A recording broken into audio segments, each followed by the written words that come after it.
Bienvenue dans After the Storm, là où tout commence. Le podcast pour les femmes qui ont traversé des tempêtes et qui sentent que la suite les appelle. Ici, on parle de transformation, d'identité, de décision et d'audace. Parce que la tempête, elle t'a pas brisé, elle t'a préparé. Je suis Cécile et j'accompagne les audacieuses à se choisir et à oser la suite. Dans ce podcast, je partage des clés pour t'aider à te choisir et à créer la vie qui t'appelle vraiment. Et je donnerai aussi la parole à des femmes qui ont traversé leur propre tempête et qui ont décidé d'en faire quelque chose de nouveau. Je te souhaite une bonne écoute. Maintenant, bienvenue dans mon univers. Et dans ce premier épisode, j'ai envie de parler de mon histoire, mon parcours, des tempêtes que j'ai vécues, mais surtout de l'arc-en-ciel qui est venu après tout ça.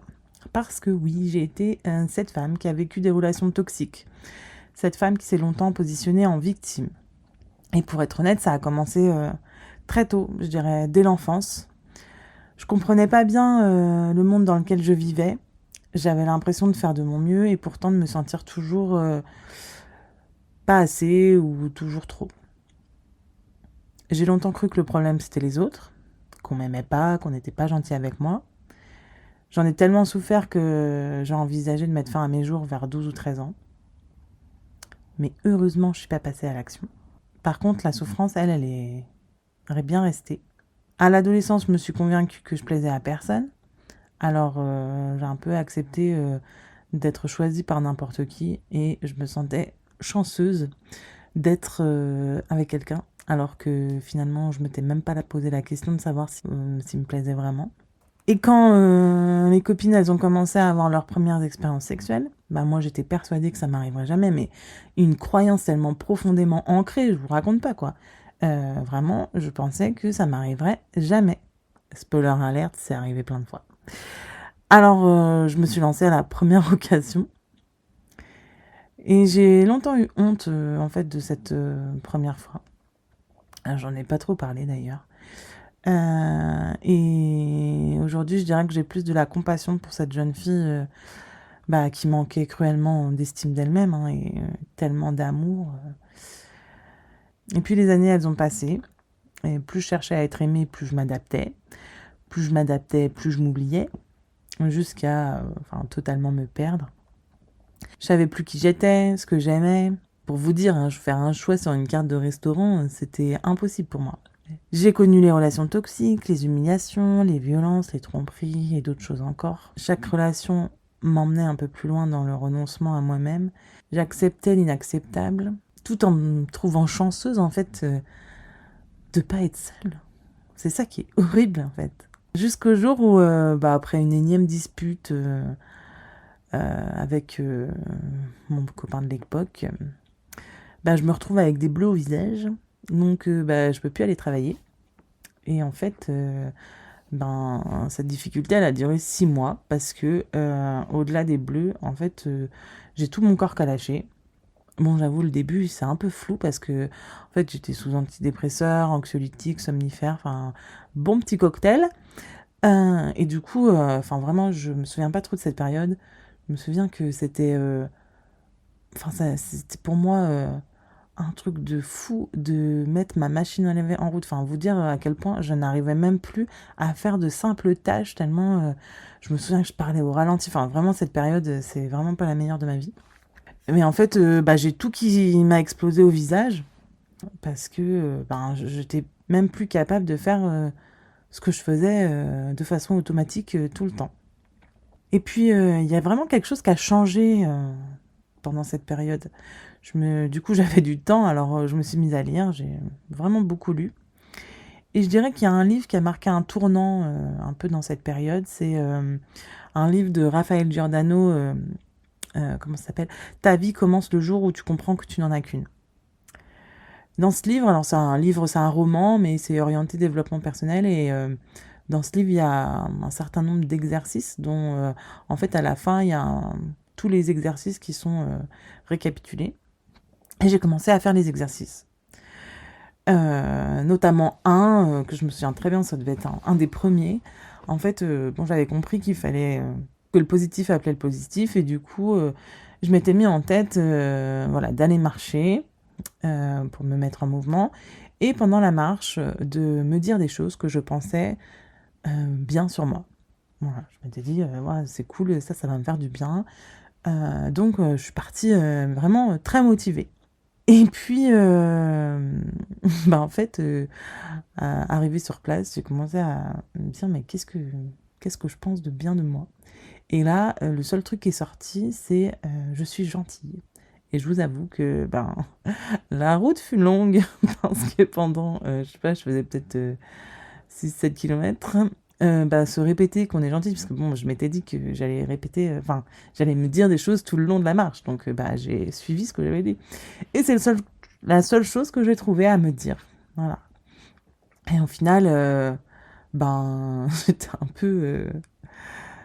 Bah, ça m'a fait mal parce qu'en fait, je me suis dit, mais en fait, t'es gentil, mais t'es même pas gentil pour de vrai. Enfin, en fait, j'étais gentil, pas par bonté d'âme, mais parce que je voulais qu'on m'aime. Et la seule chose que j'arrivais à me dire de bien de moi, c'était ça. Alors, ça m'a mis une claque au début, puis j'ai pas baissé les bras en fait. J'y suis retournée tous les jours qu'on suivit. Et les premières fois, franchement, j'ai rien trouvé d'autre. Et puis petit à petit, c'est venu. Je sais pas quel déclic, mais à un moment donné, une chose, deux choses, trois choses en plus.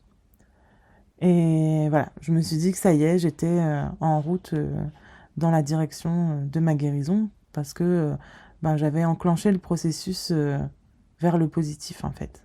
Du coup, pendant cette période, ben, j'ai compris que si je voulais m'en sortir, fallait aussi que je me fasse accompagner, que j'y arriverais pas seule. J'avais déjà testé les psys, mais ça m'avait pas du tout plu. Et puis au final, j'ai rencontré la thérapie brève, euh, l'hypnose, la PNL. Et quand j'ai vu la transformation sur moi, ben, je me suis dit qu'il fallait le transmettre parce qu'en fait, je pouvais pas rester avec tous ces outils et les garder secrets pour moi. En fait, c'était pas possible. Et bah voilà, je partais quand même de vachement loin, faut le dire. Et du coup, enfin voilà, les effets étaient vraiment flagrants. Du coup, j'ai repris le travail et je me suis formée. Et puis la suite, ben, si tu me connais, tu la connais peut-être, j'ai créé The Happy Minding et j'ai commencé à accompagner des femmes. Et pour la première fois de ma vie, je me choisissais et je trouvais ça vraiment fou de pouvoir construire tout ça. C'était juste sorti de ma tête, quoi. Et je trouve ça incroyable de pouvoir mettre en place tout ça. Je l'ai aussi appliqué dans ma vie. J'ai rencontré l'homme qui partage ma vie aujourd'hui. J'ai quitté mon CDI. Je suis devenue maman. Ah, ça, c'était vraiment un de mes plus grands rêves.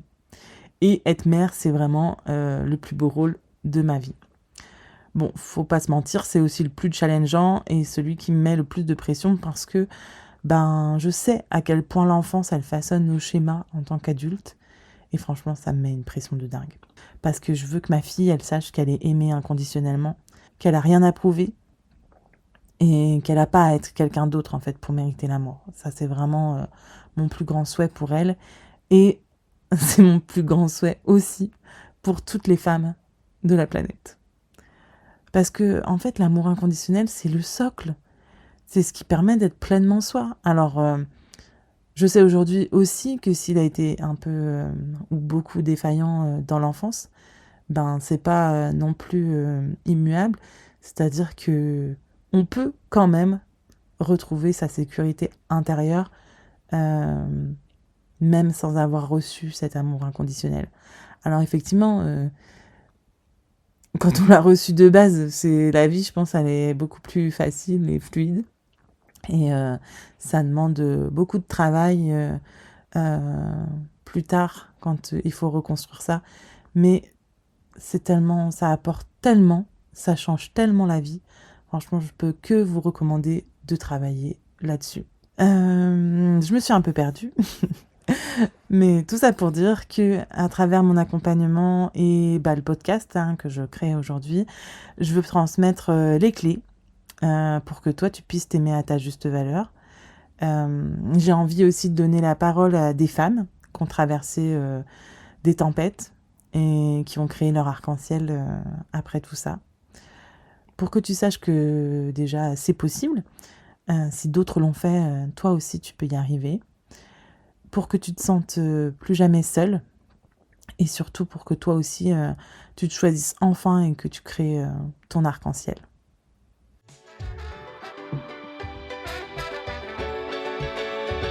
Merci d'avoir écouté After the Storm. Si cet épisode t'a parlé, tu peux t'abonner au podcast pour ne pas manquer les prochains. Et si tu penses qu'une femme autour de toi a besoin d'entendre ça aujourd'hui, n'hésite pas à lui partager cet épisode. Tu as traversé, maintenant ose. À très vite.